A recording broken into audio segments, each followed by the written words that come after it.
साहिब जी।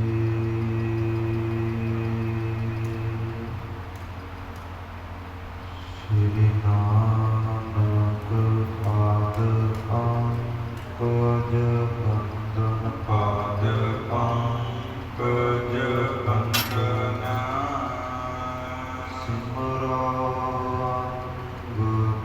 दोख निकंदना अमरदास गुर हृदय आवो हृदय आवो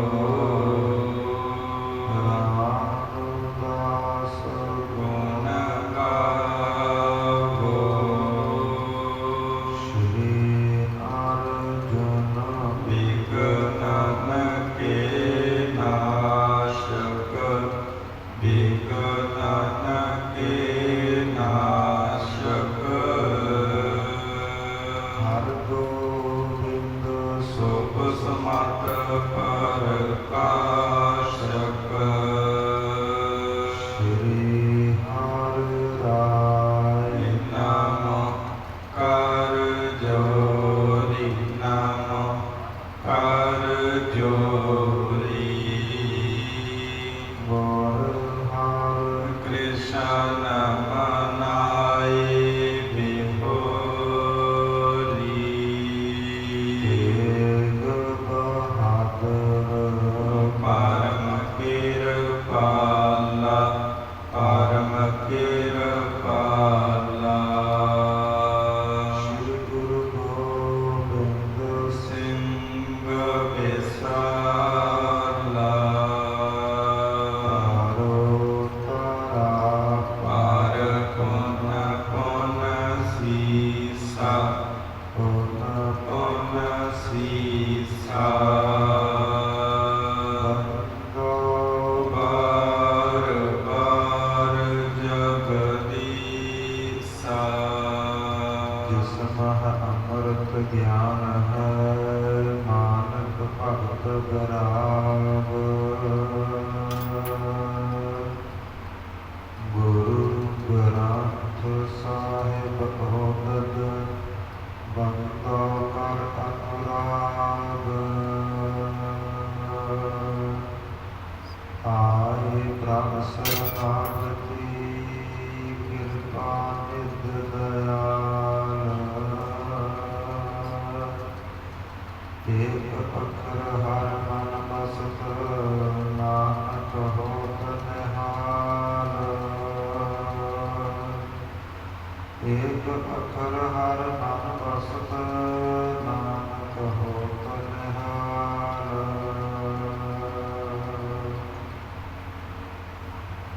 पतित पावन भगत वशल कृपा निधान रहन पावे सागर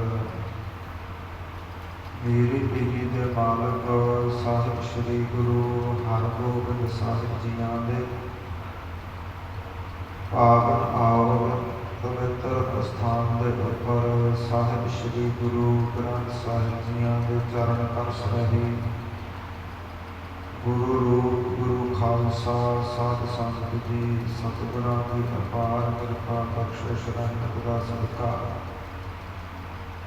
ਸਤ ਸੰਗਤ ਦੀਆਂ ਅਮੋਲਕ ਘਟਨਾਵਾਂ ਦੀ ਬਖਸ਼ਿਸ਼ ਹੋਈ ਹੈ। ਪਿਛਲੇ ਸਮੇਂ ਤੋਂ ਗੁਰ ਇਤਿਹਾਸ ਸਰਵਣ ਕਰ ਰਹੇ ਹਾਂ। ਆਓ ਵਿਚਾਰਾਂ ਦੀ ਸਾਂਝ ਪਾਉਣ ਤੋਂ ਪਹਿਲਾਂ ਗੁਰਦੇਵ ਸਤਿਗੁਰਾਂ ਦੁਆਰਾ ਬਖਸ਼ਿਸ਼ ਕੀਤੀ ਗਈ ਫਤਿਹ ਦੁਹਰਾਈਏ, ਆਗਿਆ ਪਾਈਏ, ਰਲ ਮਿਲ ਕੇ ਆਖੀਏ ਜੀ ਵਾਹਿਗੁਰੂ ਜੀ ਕਾ ਖਾਲਸਾ ਵਾਹਿਗੁਰੂ ਜੀ ਕੀ ਫਤਿਹ। ਧੰਨ ਸਾਹਿਬ ਸ੍ਰੀ ਗੁਰੂ ਨਾਨਕ ਦੇਵ ਜੀ ਮਹਾਰਾਜ ਸਤਿਘਰਾ ਨਗਰ ਦੇ ਅੰਦਰ ਇੱਕ ਸ਼ਾਹੂਕਾਰ ਦੇ ਕੋਲ ਵਿਰਾਜੇ ਹੋਏ ਨੇ। ਜਦੋਂ ਸ਼ਾਹੂਕਾਰ ਨੇ ਆਪਣੀ ਦੁੱਖ ਭਰੀ ਜੀਵਨੀ ਸੁਣਾਈ ਹੈ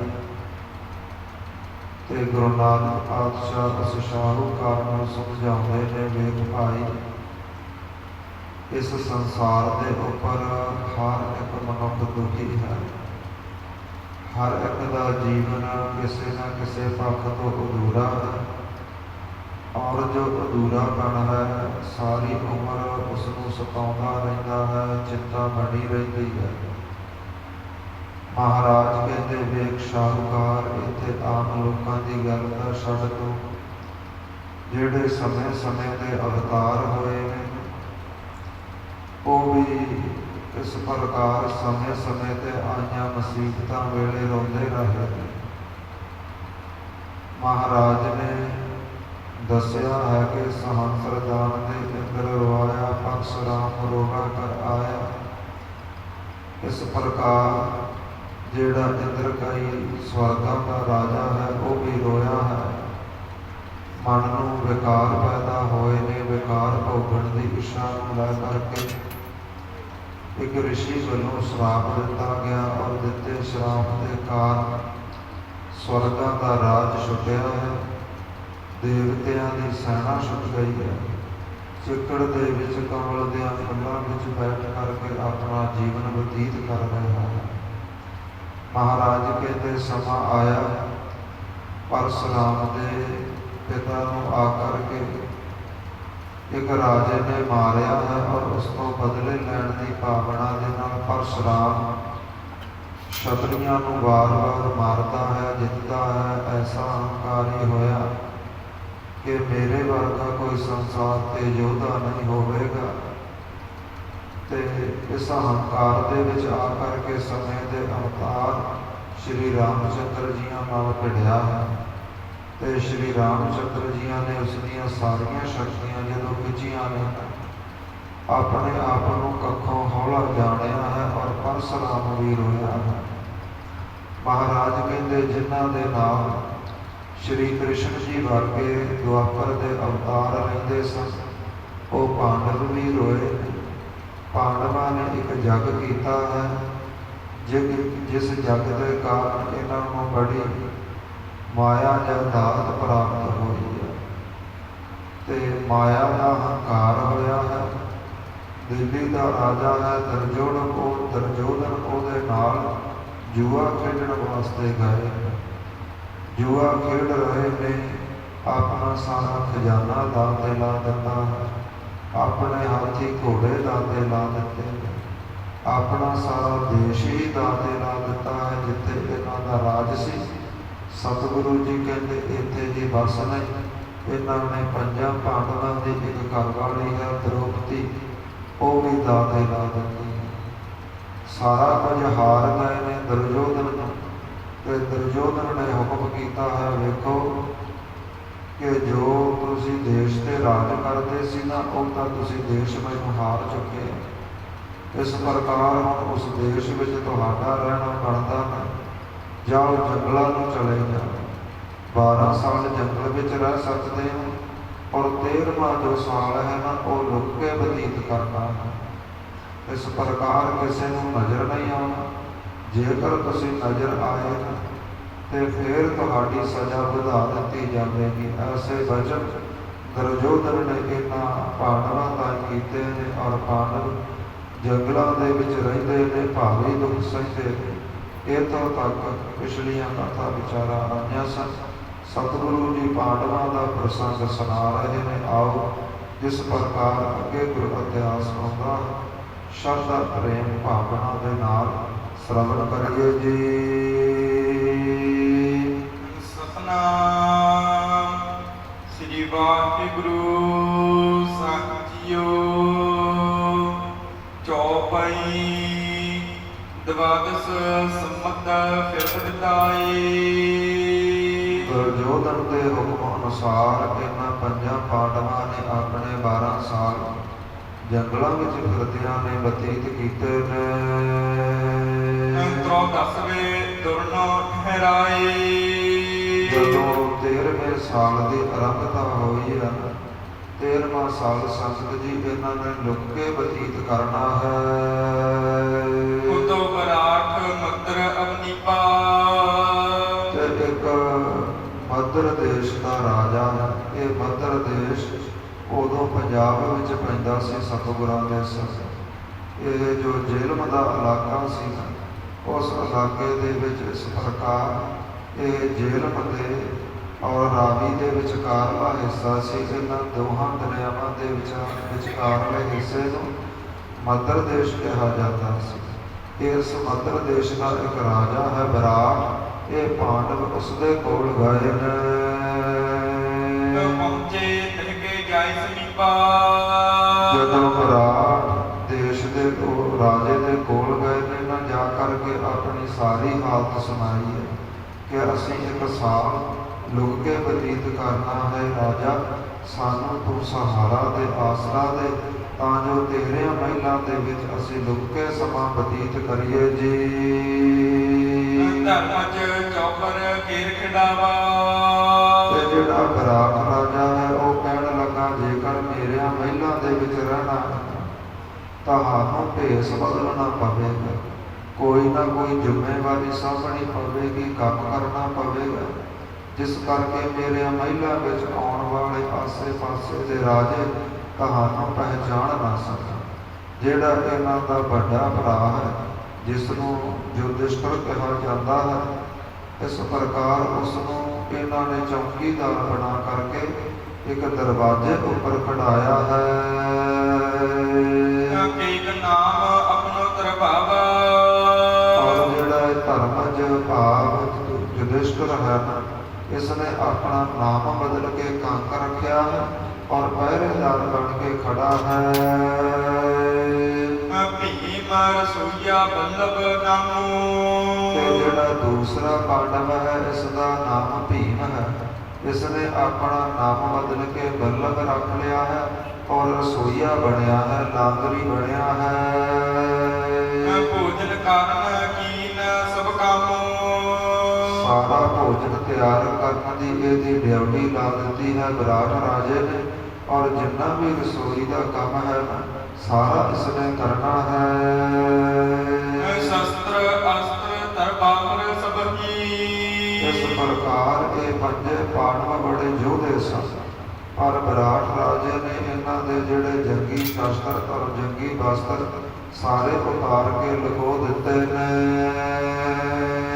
ਭਾਵ ਅੰਡੜਾ ਅਰਜਨ ਤਬਹੀ। ਜਿਹੜਾ ਇਹਨਾਂ ਦਾ ਤੀਸਰਾ ਭਰਾ ਹੈ ਨਾ ਪਾਂਡਵਾਂ ਦਾ ਅਰਜਨ, ਇਸ ਪ੍ਰਕਾਰ ਉਸ ਨੂੰ ਖੁਸਰਿਆਂ ਵਾਂਗ ਜੀਵਨ ਬਤੀਤ ਕਰਨ ਵਾਸਤੇ ਕਿਹਾ ਹੈ। ਜਿਵੇਂ ਖੁਸਰਿਆਂ ਦਾ ਰਹਿਣ ਸਹਿਣ ਹੁੰਦਾ ਹੈ, ਵਿਰਾਟ ਰਾਜਾ ਕਹਿੰਦਾ, ਭਾਈ ਤੂੰ ਖੁਸਰਿਆਂ ਵਾਂਗ ਇੱਕ ਸਾਲ ਬਤੀਤ ਕਰਨਾ ਹੈ। ਪੁੱਤਰਾ ਬੁੱਧੀ ਵਿਰਾਟ ਕੁਮਾਰੀ। ਰਾਜਾ ਵਿਰਾਟ ਕਹਿਣ ਲੱਗਾ, ਜਿਹੜੀ ਮੇਰੀ ਪੁੱਤਰੀ ਹੈ ਨਾ, ਉਹਦਾ ਨਾਮ ਪੁੱਤਰਾ ਹੈ। ਲੱਗਿਓ ਸਿਖਾਵਨ ਤਹਿ ਨਿਤਕਾਰੀ। ਉਹਨੂੰ ਤੂੰ ਨਾਚ ਸਿਖਾਉਣਾ ਹੈ, ਨੱਚਣਾ ਸਿਖਾਉਣਾ ਹੈ, ਤਾਂ ਜੋ ਲੋਕ ਤੈਨੂੰ ਪਹਿਚਾਣ ਨਾ ਸਕਣ ਕਿ ਤੂੰ ਪਾਂਡਵ ਹੈ। ਇਸ ਲਈ ਤੂੰ ਖੁਸਰਾ ਬਣ ਕੇ ਉਸ ਨੂੰ ਨੱਚਣਾ ਸਿਖਾਉਣਾ ਹੈ। ਬਾਜਪਾਲ ਕੋ ਬੇਕ ਬਣਾਈ। ਇਸ ਪ੍ਰਕਾਰ ਜਿਹੜਾ ਬਾਜਪਾਲ ਇਹ ਚੌਥਾ ਪਾਂਡਵ ਹੈ, ਇਹਦਾ ਭੇਖ ਏਦਾਂ ਦਾ ਬਣਾਇਆ ਹੈ। ਇਹ ਰਾਜੇ ਦੇ ਇਸ ਪ੍ਰਕਾਰ ਕਬੀਲਿਆਂ ਦੇ ਅੰਦਰ ਜਿਹੜੇ ਘੋੜੇ ਹਨ, ਉਹਨਾਂ ਦੀ ਸੰਭਾਲ ਕਰਨ ਲੱਗਾ ਹੈ। ਰਮਿਓ ਨਕਲ ਨਿਪ ਕੇਟਕ ਜਾਈ। ਤੇ ਰਾਜਪਾਲ ਨੇ ਆਪਣਾ ਜਿਹੜਾ ਨਾਮ ਹੈ ਉਹ ਨਕਲ ਰਖਵਾਇਆ ਹੈ। ਭਾਗੋਪਾਲ ਕਬਹਿ ਸਹਦੇਵਾ। ਔਰ ਜੋ ਪੰਜਵਾਂ ਪਾਂਡਵ ਹੈ ਉਸ ਦਾ ਨਾਮ ਗੋਪਾਲ ਹੈ। ਉਸਨੇ ਆਪਣਾ ਨਾਮ ਬਦਲ ਕੇ ਸਹਦੇਵਾ ਰੱਖਿਆ ਹੈ। ਦੁਰਗਹਿ ਰੱਖੇ ਨਾ ਕੇ ਲਖਪੇਵਾ। ਤੇ ਇਸ ਪ੍ਰਕਾਰ ਉਹ ਵੀ ਰਾਜੇ ਦੇ ਕੋਲ ਹੀ ਰਹਿੰਦਾ ਹੈ। ਉਹਦੀ ਡਿਊਟੀ ਲੱਗੀ ਹੈ ਪਸ਼ੂਆਂ ਨੂੰ ਚਾਰਨ ਤੇ, ਕਿ ਭਾਵੇਂ ਤੂੰ ਘਾੜੀਆ ਬਣ ਕੇ ਰਹਿਣਾ ਹੈ। ਪਸ਼ੂਆਂ ਜੋ ਗਾਵਾਂ ਰੱਖੀਆਂ ਨੇ ਉਹਨਾਂ ਦਾ ਦੁੱਧ ਚੋਣਾ ਹੈ, ਉਹਨਾਂ ਦੀ ਸਾਂਭ ਸੰਭਾਲ, ਪੱਠੇ ਪਾਉਣੇ, ਨਵਾਉਣ ਧਵਾਉਣ ਦਾ, ਇਹ ਸਾਰੀ ਡਿਊਟੀ ਤੇਰੀ ਲਾਈ ਹੈ। ਇਹ ਤਾਂ ਪੰਜਾਂ ਪਾਂਡਵਾਂ ਨੂੰ ਵਿਰਾਟ ਰਾਜੇ ਨੇ ਲੁਕੋ ਕੇ ਆਪਣੇ ਮਹਿਲਾਂ ਵਿੱਚ ਰੱਖਿਆ ਹੈ। ਵੱਖੋ ਵੱਖਰੀਆਂ ਡਿਊਟੀਆਂ ਦਿੱਤੀਆਂ ਨੇ ਤਾਂ ਜੋ ਤੁਹਾਨੂੰ ਕੋਈ ਪਹਿਚਾਣ ਨਾ ਸਕੇ। ਦ੍ਰੋਪਦ ਸੁਤਾ ਹੋਏ ਸਿੰਦਰੀ। ਇਸ ਪ੍ਰਕਾਰ ਜੋ ਪੰਜਾਂ ਪਾਂਡਵਾਂ ਦੇ ਘਰੋਂ ਹੈ, ਇਹਨਾਂ ਦੇ ਘਰਾਂ ਵਾਲੀ ਉਸ ਦਾ ਨਾਮ ਦ੍ਰੋਪਦੀ ਹੈ। ਉਹ ਵੀ ਇਹਨਾਂ ਦੇ ਨਾਲ ਹੀ ਮਹਿਲਾਂ ਦੇ ਵਿੱਚ ਗਈ ਹੈ। ਉਹਦੀ ਡਿਊਟੀ ਇਸ ਪ੍ਰਕਾਰ ਰਾਜੇ ਔਰ ਰਾਣੀ ਦੀ ਸੇਵਾ ਵਿੱਚ ਲੱਗੀ ਹੈ। ਨਿਰਪਤ ਨਾਰ ਡਿਗ ਜਾਏ। ਇਸ ਪ੍ਰਕਾਰ ਉਹ ਹਰ ਰੋਜ਼ ਰਾਜੇ ਔਰ ਰਾਣੀ ਦੀ ਪ੍ਰਸ਼ਾਦਾ ਛਕਾਉਣ ਦੀ ਹੋਰ ਲੱਤਾਂ ਪੁੱਟਣ ਦੀ ਸੇਵਾ ਕਰਦੀ ਹੈ। ਸੇਵ ਕਰਨ ਪਰ ਸੁਰਤੀ। ਇਸ ਪ੍ਰਕਾਰ ਜਿਹੜੀ ਦ੍ਰੋਪਦੀ ਹੈ ਉਹ ਰਾਜੇ ਔਰ ਰਾਣੀ ਦੀ ਦਾਸੀ ਬਣੀ ਹੈ। ਜਿਹ ਤਨ ਰੁਚਰ ਸੁਭਾਏ। ਇਸ ਪ੍ਰਕਾਰ ਕਵੀ ਜੀ ਕਹਿੰਦੇ ਪਰ ਜਿਹੜੀ ਇਹ ਦਾਸੀ ਦ੍ਰੋਪਦੀ ਹੈ ਇਹ ਮਹਿਲਾਂ ਦੇ ਵਿੱਚ ਜਿੰਨੀਆਂ ਰਾਣੀਆਂ ਨੇ ਔਰ ਜਿੰਨੀਆਂ ਵੀ ਕੰਮ ਵਾਲੀਆਂ ਨੇ ਸਾਰਿਆਂ ਤੋਂ ਸੁੰਦਰ ਦਿਖਾਈ ਦਿੰਦੀ ਹੈ। ਚੌਪਈ ਨਾਗਨ ਸਮ ਲਟਕੀ ਲਟਕਾ ਜਾਈ। ਇਸ ਪ੍ਰਕਾਰ ਜਦੋਂ ਸੰਸਦ ਜੀ ਕਾਵਿ ਰਚਨਾ ਲਿਖਣੀ ਹੋਵੇ ਨਾ ਤੇ ਉਦੋਂ 9 ਰਸ ਲਿਖਣੇ ਪੈਂਦੇ ਨੇ। ਜੇਕਰ ਕੋਈ ਕਵੀ ਇੱਕ ਵੀ ਰਸ ਅਧੂਰਾ ਛੱਡ ਦੇਵੇ ਨਾ ਤੇ ਫਿਰ ਸੰਸਦ ਜੀ ਉਹ ਇਸ ਪ੍ਰਕਾਰ ਕਵੀਆਂ ਦੀ ਗਿਣਤੀ ਵਿੱਚ ਨਹੀਂ ਆਉਂਦਾ। ਜਿਵੇਂ ਹਾਸ ਰਸ, ਵੀਰ ਰਸ, ਰੁਦਰ ਰਸ, ਇਸ ਪ੍ਰਕਾਰ ਸ਼ਿੰਗਾਰ ਰਸ ਹੁੰਦਾ ਹੈ। ਹੋਰ ਇਸ ਪ੍ਰਕਾਰ 9 ਰਸ ਹੁੰਦੇ ਤੇ ਹੁਣ ਕਵੀ ਜੀ ਦ੍ਰੋਪਦੀ ਦੀ ਸੁੰਦਰਤਾ ਦੀ ਸਿਫਤ ਕਰਦੇ ਹੋਏ ਸ਼ਿੰਗਾਰ ਰਸ ਵੱਧ ਰਹੇ। ਕਵੀ ਜੀ ਕਹਿੰਦੇ ਜਿਹੜੇ ਦ੍ਰੋਪਦੀ ਦੇ ਲੰਬੇ ਕੇਸ ਨੇ ਕਾਲੇ ਨਾਗ ਵਾਂਗ ਚਮਕਦੇ ਨੇ। ਮਦਨ ਧਨਖ ਪ੍ਰੇ ਕੁਟੀ ਸੁਖ ਬਾਗੀ। ਦ੍ਰੋਪਦੀ ਦੀਆਂ ਜੋ ਸਹੇਲੀਆਂ ਹਨ ਇਸ ਪ੍ਰਕਾਰ ਪ੍ਰਗਟੇ ਹਨ ਕਿਸੇ ਯੋਧੇ ਦੇ ਧਨੁਖ ਵਾਂਗ ਟੇਢੇ ਹਨ ਜੀ। ਕੌਂਦਰਦਨ ਬਦਨ ਸਸਰੰਗਾ। ਇਸ ਪ੍ਰਕਾਰ ਜਿਹੜਾ ਭਰਤ ਬਾਣ ਦੇ ਫੁੱਲ ਹੁੰਦੇ ਨੇ ਉਹਨਾਂ ਵਾਂਗ ਚਿੱਟੇ ਦੰਦ ਨੇ ਔਰ ਜਿਹੜਾ ਮੁਖ ਹੈ ਚੰਦਰਮੇ ਵਾਂਗ ਸੁੰਦਰ ਹੈ। ਉਦਰ ਸਤਰ ਬਲ ਮਨੋਹਰ ਜਾਗਾ। ਇਸ ਪ੍ਰਕਾਰ ਕਵੀ ਜੀ ਕਹਿੰਦੇ ਬੜਾ ਸੁੰਦਰ ਸਰੂਪ ਹੈ ਜੀ। ਰਾਤਰ ਤੀਕ ਹਵੇ ਜਿਹ ਤੁਧ ਦੇਖੀ। ਸਾਰੀਆਂ ਦੇਵੀਆਂ ਦੇ ਵਿੱਚੋਂ ਸੁੰਦਰ ਦੇਵੀ ਜੋ ਰੱਤੀ ਮੰਨੀ ਗਈ ਹੈ ਔਰ ਦ੍ਰੋਪਦੀ ਦੇ ਸਾਹਮਣੇ ਜਦੋਂ ਰੱਤੀ ਆਉਂਦੀ ਹੈ ਨਾ ਉਹ ਵੀ ਸ਼ਰਮਸਾਰ ਹੁੰਦੀ ਹੈ। ਨੀਚਨ ਬਾਣ ਕਟਾਸ ਬਸੇਕੀ। ਇਸ ਪ੍ਰਕਾਰ ਜਿਹੜੀ ਦ੍ਰੋਪਦੀ ਦੀ ਵੇਖਣੀ ਹੈ ਨਾ ਤਿੱਖਿਆਂ ਤੀਰਾਂ ਵਾਂਗ ਹੈ ਜੀ। ਉੱਚਾ ਬਨੇ ਚੁਕ ਕਾਮਨ ਗਾਰੇ। ਐਸੀ ਸੁੰਦਰ ਸੋਭਾ ਹੈ। ਸਭ ਜਗ ਜੀਤ ਉਲਟ ਡਾਰੇ। ਇਸ ਪ੍ਰਕਾਰ ਸਾਰੇ ਜਗਤ ਨੂੰ ਜਿੱਤਣ ਵਾਲੀ ਹੈ ਐਸੀ ਐਸੀ ਸੋਭਾ ਹੈ ਜੀ। ਦੀਪ ਸਿਖਾਸੀ ਕੋਕਲ ਬੈਨੀ। ਜਿਹੜੀ ਮੁਖ ਦੀ ਬੋਲੀ ਹੈ ਨਾ ਇਤਨੇ ਪ੍ਰੇਮ ਦੇ ਨਾਲ ਬੋਲਦੀ ਹੈ ਜਿਵੇਂ ਕੋਇਲ ਬੋਲਦੀ ਹੋਵੇ ਔਰ ਦੀਵੇ ਦੀ ਲਾਟ ਦੇ ਵਾਂਗ ਜਿਹੜੇ ਮੁਖ ਦੀ ਇਸ ਪ੍ਰਕਾਰ ਚਮਕ ਹੈ। ਗਜਗਾਮਨ ਮ੍ਰਿਗ ਸਾਵਕ ਨੈਣੀ। ਇਸ ਪ੍ਰਕਾਰ ਹਾਥੀ ਵਰਗੀ ਚਾਲ ਹੈ ਔਰ ਹਿਰਨੀ ਵਰਗੀਆਂ ਅੱਖਾਂ ਨੇ। ਜਮਨ ਭ੍ਰਮਰੀ ਨਾਭ ਗੰਭੀਰਾ। ਇਸ ਪ੍ਰਕਾਰ ਜਿਹੜਾ ਸੁੰਦਰ ਸਰੂਪ ਹੈ ਵੇਖ ਕੇ ਹਰ ਕੋਈ ਭਰਮਦਾ ਹੈ। ਜਿਵੇਂ ਜਮਨਾ ਨਦੀ ਦੇ ਅੰਦਰ ਘੁੰਮਣ ਘੇਰੀ ਪੈਂਦੀ ਹੈ ਇਹਦਾ ਵੇਖ ਕਰਕੇ ਭਰਮਦਾ ਹੈ। ਨਾਖਨ ਬਲੋਕਤ ਲਾਜਤ ਹੀਰਾ। ਔਰ ਹੱਥਾਂ ਔਰ ਪੈਰਾਂ ਦੇ ਜੋ ਨਾਮ ਹਨ ਜਿਵੇਂ ਇਸ ਪ੍ਰਕਾਰ ਹੀਰੇ ਜੜੇ ਹੋਣ ਇਸ ਪ੍ਰਕਾਰ ਚਮਕਦੇ ਨੇ। ਦੋਹਰਾ ਬਹੁਰ ਗਰੀਬ ਕਾ ਉਚਰਤਾ। ਇਸ ਪ੍ਰਕਾਰ ਜਿਹੜੀ ਉੱਚੀ ਧੌਣ ਹੈ ਸੰਗਤ ਜੀ ਇਹਦੀ ਸੋਭਾ ਕਹੀ ਨਹੀਂ ਜਾ ਸਕਦੀ। ਮਨ ਕੋ ਉਤਾਈ ਭਾਏ। ਇਸ ਪ੍ਰਕਾਰ ਬੜੀ ਉੱਚੀ ਧੌਣ ਦੀ ਆਪਣੀ ਸੋਭਾ ਹੈ। ਜਬ ਕੋ ਸਿਆਮਤਾ ਰੱਬ ਜਨ।